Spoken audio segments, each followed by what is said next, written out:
नाजरीन हमारे साथ बात कर रहे थे हाफिज़ जमील साहब, और वो महंगाई पे अच्छी खासी कर रहे थे, और साथ में वो कह रहे थे कि ऑरेंज लाइन ट्रेन का जो मंसूबा है वो इनके दौरे हुकूमत में शुरू हुआ था। तो अब ये इस पर मौक़िफ़ अपना दे रहे थे। जी सर बताइएगा, और आप क्या कहना चाहेंगे? हम ये कह रहे हैं कि हमने तो इफ्तिताह भी उसका किया है, तो वो बनता भी हमारा हक था, हमने किया है, लेकिन इनको तो शर्म नहीं आती। ये पहले मुखालफत करते हैं, बाद में उसके आके वो तरीफ़े भी करते हैं। इनकी तो एक वो ज़ुबान ही नहीं है, इनको हुकूमत करने का वसब ही नहीं है, तो बस ये जिधर कोई लगाता है। आप ये कहना चाह रहे हैं कि ऑरेंज लाइन ट्रेन का मंसूबा मुकम्मल होना ही नहीं चाहिए था, या इनके दौरे हुकूमत में हम कहते हैं होना ही चाहिए था, ये हमारे दौर में हो जाना था। अगर ये स्टे आर्डर ना लेते, आज ये इफ्तिताह कर रहे हैं, पहले ये स्टे आर्डर लेके बैठे हुए थे, पहले ये उसकी मुखालफत कर रहे थे, ये तो हमने मुकम्मल कर देना था। तो हम ये नहीं खुश होना चाहिए। मैं ये कहता हूँ इनको खुश होना चाहिए था उस वक्त भी। चले छोरे उस वक्त खुश नहीं हुए, आज अगर इफ्तिताह कर देते, हमें ये पता होता चीज मुकम्मल हो गया, तो चले इफ्तिताह किया। इफ्तिताह करते वक्त ये खुशी से ऐसे झूम रहे थे, लहरा रहे थे, वो झंडे लहरा रहे थे, और ये इस तरीके से कर रहे थे जैसे ये इनकी काविश से हुआ है। मुझे ये बताएं, उस वक्त इतनी मुखालफत करने के बाद इतनी खुशी किस बात की, मुझे ये बताएं। उस वक्त तो ये लोगों का जो अरबों रुपए लगा हुआ था उसका वो नुकसान करवा रहे थे, उस वक्त इस हक में नहीं थे। तो ये करते, कम से कम इतना कहते कि शुक्रिया शहबाज शरीफ, कम से कम इतना आप लोगों ने कहा है, कल साद रफीक साहब के साथ मौजूद थे, आप लोगों ने अपने वहां पे ये लगवाए नारे के। हमने लगवाए ना जी, हमने लगवाए, हमारा तो बनता था, इनका भी काम बनता था। अगर एक बने बनाए, आप मुझे ये बताएं लाहौर में इन्होंने कौन सा मंसूबा अपना बनाया है, या पंजाब में मुझे बताएं अभी जो कौन सा मुकम्मल किया है। इनको भी तकरीबन 2.5 साल हो गए। पहले पुराने तो मुकम्मल कर लें, पुराने मुकम्मल करें ना, पुराने मुकम्मल क्यों नहीं कर रहे? अभी वो पुराने इनको प्लेट पे रख के सब कुछ दे दिया गया है, ये उसी पे अपनी तख्तियां लगा रहे हैं। इनके बस का रोग नहीं है काम करना। ये एक भी काम इनके दौर में मुकम्मल होगा तो फिर देखिएगा, ये सिर्फ बातों की हद तक है, ये सिर्फ काम शाम ना इन्होंने करना है ना इनको करना आता है। तो ये आए हुए अपना काम करने, जो वो करेंगे चले जाएंगे। पाकिस्तान का नुकसान करना है इन्होंने, ये पाकिस्तान दुश्मन लोग हैं, ये इनको क्या पता गवर्नमेंट कैसे चलती है। तो ये पाकिस्तानी अवाम को नुकसान देना है, और क्या होना है, पाकिस्तान का बेड़ा गर्क करके चले जाएंगे। ठीक हो गया, आपको ये लगता है कि ऐसा होगा? अल्लाह जानता है बेहतर क्या होने वाला है आगे मुस्तकबिल में। मैं यही पूछना चाहूँगी आपसे सर, मियाँ मोहम्मद अयूब से, सर महंगाई जो बेसिक इशू हमारे कंट्री में हमेशा ही रहा है, चाहे किसी का भी दौरे हुकूमत हो, लेकिन इस दौर में कुछ ज़्यादा ही ये हो रहा है। आप किस तरह देख रहे हैं, महंगाई में कमी किस तरह आएगी? देखें जी, नाअहल नकम्मों की ये हुकूमत है। पाकिस्तान की 70 साल तारीख में कभी भी इतनी तेज़ी के साथ महंगाई ऊपर नहीं गई, मगर उसको माजी की जो भी हुकूमतें हैं उसको कंट्रोल करती रही हैं।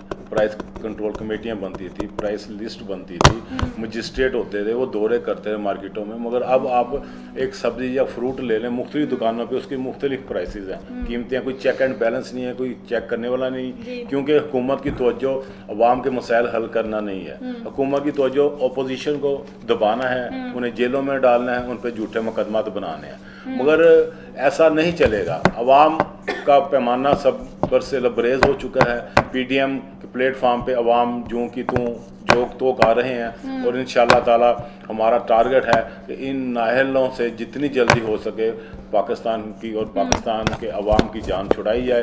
तो महंगाई इनके बस का बात नहीं, इनका रोग नहीं है। इन्होंने झूठ बोला जी हमारे पास 200 बंदों की टीम है, हमारे पास माहिर माशियात है, तो जो माहिर माशियात ये लेके है वो एक फैक्ट्री नहीं चला सके। तो इन्हें किसी चीज़ का इल्म नहीं, झूठ बोले।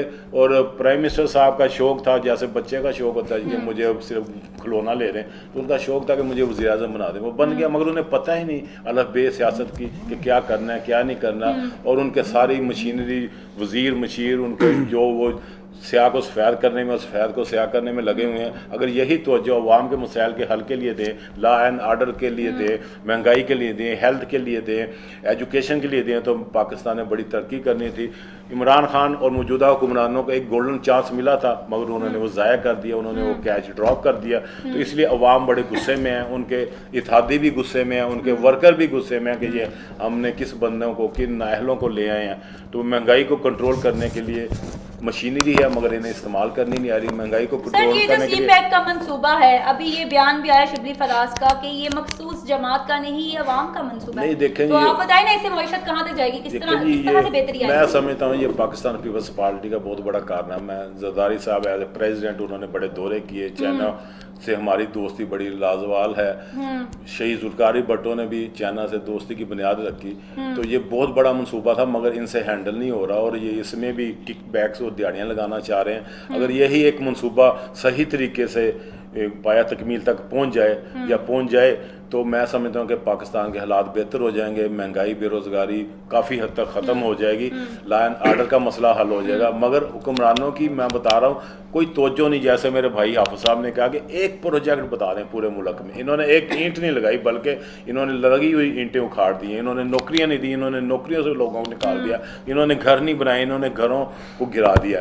तो इनकी तरजीहात कुछ और हैं। ये मुल्क कौम की खिदमत के लिए नहीं है, ये अवाम का। आप अभी भी किसी शहर में किसी बाजार में चले जाएं, आप जानमदार होकर गैर जानमदार होकर चेक कर लें, अवाम गरीब रक्षे टांगे वाले साइकिल वाले बुजुर्ग इस हुकूमत के बारे में बदुआएं दे रहे हैं, इन्हें गालियाँ निकाल रहे हैं। इन्होंने जीना मुश्किल कर दिया अवाम का। तो इन तमाम मसाइल को सामने रखते हुए PDM प्लेटफार्म से तमाम सियासी पार्टियां बाहर निकली हैं, और इंशाअल्लाह ताला हम अवाम को भी इन जालमों से बचाएंगे और मुल्क कौम को भी इन जालमों से जल्दी निजात दिलवाएंगे। ठीक हो गया।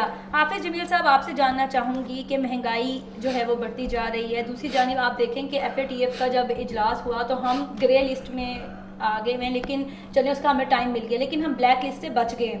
तो आप इस तरह देखते हैं कि हुकूमत की कारकर्दगी अप की तरफ जा रही है या डाउन की तरफ? देखें, जो महंगाई वाली बात कर रहे हैं ना आप, जी इन्होंने टाइगर फोर्स एक बनाई, जी वो मैं समझता हूँ कि टाइगर फोर्स जो है वो दिहाड़ी लगाने के लिए बनाई। इन्होंने अपने वर्करों को जो है वो ओबलाइज करने का एक तरीका निकाला है कि मुझे आज की ये खबर मिली है कि जो टाइगर फोर्स वाले हैं ये वज़ीर आज़म साहब कहते हैं जी आप महंगाई को जाके आपने कंट्रोल करना है, नरखों के रेट चेक करने हैं। हाँ। मुझे ये बताएं, जब शुरू से ही ये आगाज़ करते हैं, बिस्मिल्लाह करते हैं, जो इनके अपनी टाइगर फोर्स के लोग हैं वो 2 रुपये वाली फ़ोटो कापी जो देते हैं उनको, जिसके ऊपर रेट लिस्ट लिखी होती है, सबसे पहले करप्शन वो वहाँ से शुरू करते हैं। वो 20 रुपए की एक फोटो कापी देते हैं। मुझे ये बताएं वो कंट्रोल करेंगे या दिहाड़ियाँ लगाएंगे?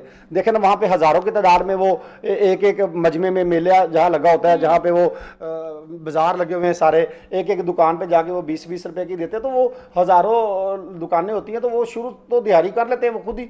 तो वो लोग वो मुझे बताएं ना कैसे सस्ता तो आप करेंगे? ये कहना चाह रहे हैं कि जो सहूलत बाजार भी हुकूमत की जानिब से लगे हैं वो भी नाकाम है? वो भी नाकाम है। आप जाके खुद देखें, वहाँ पे चीनी अवेलेबल ही नहीं है, चीनी वहाँ पे मौजूद नहीं है। वो जब उनको देखते हैं, मीडिया आ गया है, लोग आ गए, जब उनको इस तरह की नजर आना शुरू हो जाता है, वो एक तोरा मंगवाते हैं चीनी का, वो रख लेते हैं, उनके सामने दे देते हैं, चीनी है ही नहीं बाजार में। लोग अब ये रोना रो रहे हैं कि महंगी दे रहे, हमें कम से कम दे सही। अब तो वो चीनी दे भी नहीं रहे। मुझे ये बताया ना, 200 रुपए के किलो टमाटर मिल रहे हैं। आज से कभी आपने सुना था पाकिस्तान में? मैंने तो ये ईद से पहले जो है मैंने खुद लिए, मैंने 340 रुपए के किलो टमाटर लिए हैं मैंने। मुझे ये बताएं, आजकल के दौर में 200 रुपए। आप ये कह रही हैं कि जी वो कहते हैं कि जी पिछली हुकूमत ने जो है वो इस तरह के काम किए हुए हैं कि महंगाई का हमें सामना करना पड़ रहा है। मुझे ये बताएं, क्या शहबाज शरीफ ने एग्रीमेंट किया था टमाटर वालों से, आपने टमाटर महंगे करने हैं, अदरक महंगा करना है? ये तो बात नहीं हुई ना, आप लोगों के दौरे हुकूमत में भी महंगाई थी। हमारे दौरे हुकूमत से ये 4 गुना ज्यादा महंगी चीजें बिक रही हैं मैडम। ये आप देखें, मुझे बताएं 50 रुपए 60 रुपए से किलो ज्यादा गई नहीं टमाटर। मुझे ये बताएं चीनी 50-60 रुपए से किलो ज्यादा ऊपर गई नहीं। ये आज मिली। मुझे बताएं 10 किलो का आटे का थैला। माफिया कहाँ से आ जाता है? तो माफिया यही है इनका। जहांगीर तरीन साहब है ना माफिया, जो चले गए हैं, वो खुसरो मुख्तियार साहब हैं, उनसे पूछे वो किधर चले गए हैं आज, वो किधर नजर नहीं आ रहे। वजीर आजम साहब तो कहते हैं जी मैं जाऊंगा बरतानिया, जाके तो मैं वजीर आजम से मिलूंगा और नवाज शरीफ साहब को वापस लेके आऊंगा। तो हम तो कहते हैं वापसी पे जहाज पे वो जहांगीर तरीन को और मुशर्रफ साहब को भी लेते हैं। अगर मुझे ये नहीं समझ आती, ये बयान अजीब अजीब से बयान दे देते हैं, सुबह सो के उठते हैं, अखबार पढ़ते हैं, बयान देना शुरू कर देते हैं। ना इन्होंने महंगाई कंट्रोल। आज आप जाके मार्केट में देख लें। मुझे एक बात बताएं ना, एवरेज आप निकाल लें, एवरेज लोगों की सैलरी जो कितनी है एक मजदूर तबके की, 12,000 से 15,000 रुपये उनकी सैलरी नहीं है। मुझे ये बताएं, कम से कम एक किसी के घर में 2 बच्चे होते हैं, कम से कम 2 किलो दूध तो उनका लगता है। 200 रुपए का उनका डेली का दूध, 6,000 रुपये उनका दूध का लग गया। एक सब्जी पकाते हैं, वो 500-600 रुपए की वो सब्जी बनती है। मुझे बताएं, वो लोग खुदकशी ना करें तो क्या करें, वो डाके ना डाले तो क्या करें? इनको बददुआएं, इन लोगों की बददुआएं लगनी है इनको, जिन लोगों के घरों में फाके हो रहे हैं, जिन लोगों के घरों में खाने को नहीं है कुछ।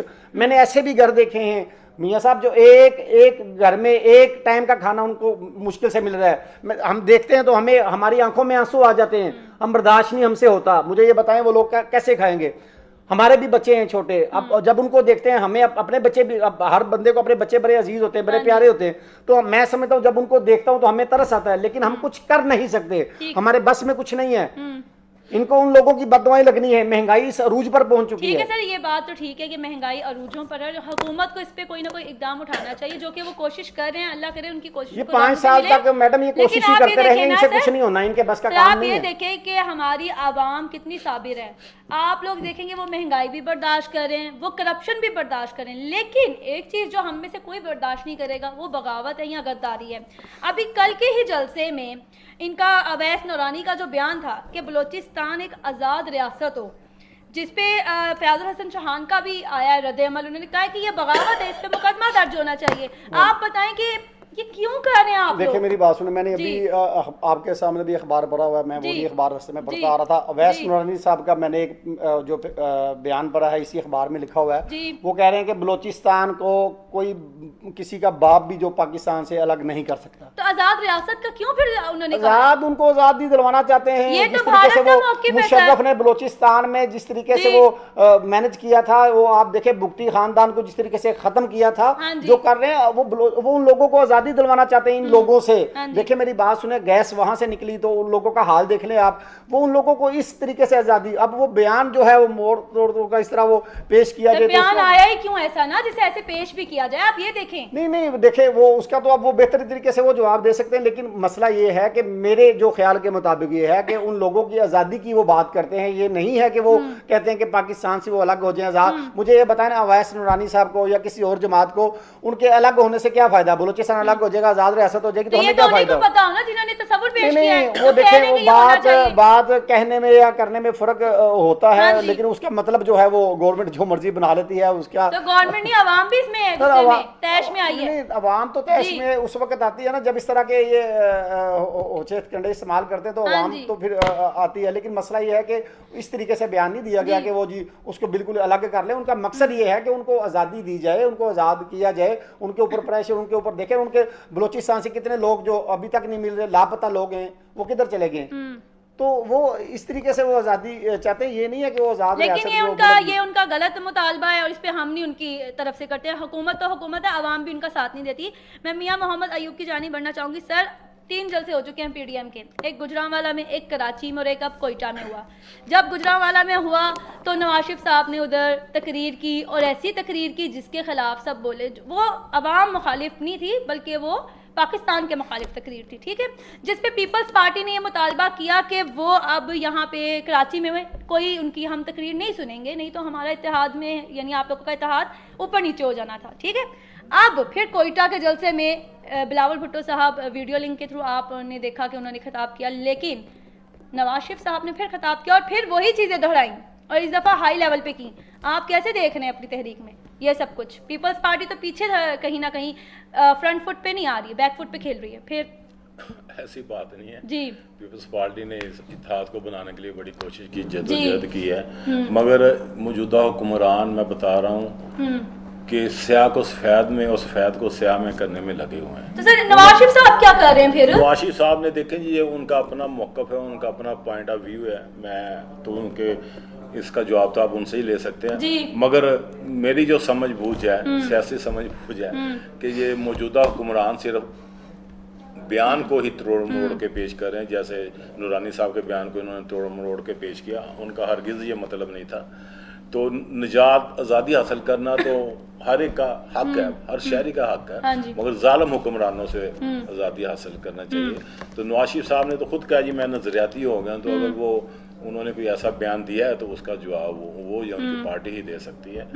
मैं तो लेकिन सर ये बताएं कि जो गिलगित बल्तिस्तान में आने वाले इलेक्शंस हैं, इसमें पीपल्स पार्टी बहुत मुतहरिक है, इन्होंने आप लोगों ने बहुत कैंपेन भी वहाँ की हुई है, ऐसा लग रहा है कि आप लोग अच्छा मैंडेट लेंगे वहाँ से, आपके नज़दीक वहाँ से आपको फ़ायदा होगा? देखें जी, ये सूबे की बुनियाद ही हमने रखी थी और पहली गवर्नमेंट भी हमारी आई थी और गवर्नर साहब भी हमारे थे और मिनिस्टर भी हमारे थे, मगर उसके बाद धांधली की गई और अब फिर इनका नाहलों का बहुत जबरदस्त धांधली का मंसूबा है, तो हम इसे सर कामयाब नहीं देख होने लेंगे देंगे। ये मंसूबा, ये जो धांधली का कॉन्सेप्ट है सुने ना, ना, मेरी ये बात- कोई दौरे हुकूमत में नहीं छोड़ता। जब आप लोग हुकूमत में थे नहीं, या हम- नून लीग नहीं। हुकूमत इसका में थी, मतलब है तो कि आप तभी- एक्सेप्ट कर रही हैं कि सर, ये वो देखिए, धांधली आप लोग करेंगे। रैगिंग का अमल तो मैं कहती हूँ हर हुकूमत ने कहा है, हर एक इसका जो मतलब- दौरे हुकूमत में आया कि सुन भाई लेना, धांधली हुई मेरी है, बात सुन ले। ऑपोजिशन ने बोला ही इसी है। धांधली को रोकने के लिए हमारे चेयरमैन बिलावल भुट्टो जरदारी जी। बल्तिस्तान का उन्होंने दौरा किया, कर रहे हैं, और हम किसी सूरत में भी हम चाहते हैं कि अवाम के राय को, एहतराम को मद्देनजर रखते हुए उसको राय का एहतराम करना चाहिए। तो अगर गिलगित बल्तिस्तान के अवाम, जिस हमने वहाँ पे हुकूमत की है, हाँ जी। हमने वहाँ पे सहूलतें दी हैं, उसको सुधार बनाने की पूरी कोशिश की है, हाँ जी। तो अगर ये कर सकते हैं तो करें, मगर अवाम की राय को तब्दील ना करें, वोट को चेंज ना करें, बैलेट बॉक्स तब्दील ना करें। और हमारी मालूमात के मुताबिक इन्होंने पहले ही रिजल्ट बना के रखे हुए हैं, मगर अवाम बड़ी होशियार और समझदार हो चुके हैं, और पीपल्स पार्टी किसी सूरत में भी वहाँ पे गिलगित बल्तिस्तान में धांधली नहीं होने दी, क्योंकि हमें वहाँ पे एक एक बंदे का पता है, हमने ये सूबा बनाया और हमने वहाँ पे हुकूमत भी की है, तो हमें किसी सूरत में भी धांधली बर्दाश्त की नहीं। अगर बर्दाश्त किया तो हमारे चेयरमैन साहब ने कहा कि हम फिर इस्लामाबाद की तरफ मार्च करेंगे। ठीक हो गया, आप पहले से आप लोगों ने भी मनसूबाबंदी तैयार जी। की हुई है जी, कि कुछ बिल्कुल ना है। कुछ होना है, तो हम नहीं, अगर गलत करेंगे तो करेंगे ना, अगर रिजल्ट अवाम की राय का एहतराम करें तो हम कुछ नहीं करेंगे। ठीक हो गया सर। देखिए, अब कोरोना वायरस जो है ये भी इस दौरे हुकूमत में, मैं कहती हूँ इमरान खान साहब पे जो एक वक्त आया हुआ है, बर्दाश्त का भी कह लेंगे, उनके ऊपर बुरा वक्त भी आया हुआ है कि उनके दौरे हुकूमत में कोरोना वायरस भी है, जिसकी वजह से हमारी मईशत भी तबाह हाली का शिकार हुई। तो अब फिर से कह रहे हैं कि कोरोना वायरस जो है ज़राए के मुताबिक ये नवंबर अब आने वाला है, इसमें फिर से परवान चढ़ेगा। आप ये बताएं कि इससे मईशत और नीचे जाएगी, क्योंकि गरीबी तो पहले ही है, महंगाई तो पहले ही है, तो क्या होगा? देखिए, इन्होंने अभी तक इतने नाहल हैं, तकरीबन 1.5 साल हो चला है, जी। इसके सदे बाप के लिए कोई मुनासिब इकदाम नहीं किए। हुकूमत अगर लेकिन सर, हमें सराहा गया है कोरोना के सराहा ऊपर, गया ना, जी, वो अल्लाह की पाकिस्तान तरफ, को मेरी सराहा बात गया, जी। बीबी मेरी बात सुनो। जी, जी। ये बीमारी पाकिस्तान की नहीं है ना, हाँ जी। यहाँ से निकली है, आलमी बाहर है, से आई हाँ जी, है, आलमी बाहर से होगा। इम्पोर्ट की। वो भी अगर हम अपने बॉर्डर सील करते या बाहर से लोगों को ना बुलाते, ना ना बुलाते, आने हाँ देते, तो ये बीमारी पाकिस्तान में नहीं फैलेगी। मगर ये हुकूमत का काम है, उन्हें मैनेज करना नहीं आया। फिर अभी तक इन्होंने कोई ऐसी दवाई या ऐसा तरीकाकार या ऐसे SOPs पे अमल नहीं कराया। पुलिस वालों ने देखें, पूरे कोरोना में जो चला पहला फेज, उन्होंने बड़ी दिहाड़ियाँ लगाई, पैसे कमाए, लोगों पे जो SOPs थे उस पर अमल दरामद नहीं कर सके। अभी भी हुकूमत का काम है ना, हुकूमत ने काम करना है, जैसे लॉकडाउन करती है या सब लॉकडाउन करती है या जो भी करते हैं, मगर इन्होंने कोई वाज़ा पॉलिसी नहीं दी इन्होंने वाज़ा ना, पॉलिसी कि एक सूबे में कर दिया, दूसरे में ना किया, तीसरे में कर दिया, फिर हुकूमतों पे छोड़ दिया। तो ये बाज़ इक़दाम होते हैं फौरी करने वाले होते हैं। फौरी करने तो वाले, अभी भी ठीक। ये जो इन्होंने मुहर्रम में मजलिसें हुई हैं या दूसरे ये इन्होंने किया है ईद के दिनों में, हाँ तो जी। हुकूमत की नाकस पॉलिसियों की वजह से कोरोना कंट्रोल होने के बाद फैल गया। तो इस पे कंट्रोल करना चाहिए, SOPs पे अमल करना चाहिए, मास्क पे तो हुकूमत ठीक हो ऑर्डिनेंस गया, जारी SOPs कर रहे हैं कि हाँ मास्क के जी। बगैर कोई ना निकले, हाँ पब्लिक जी। मुकाम पे ना निकले।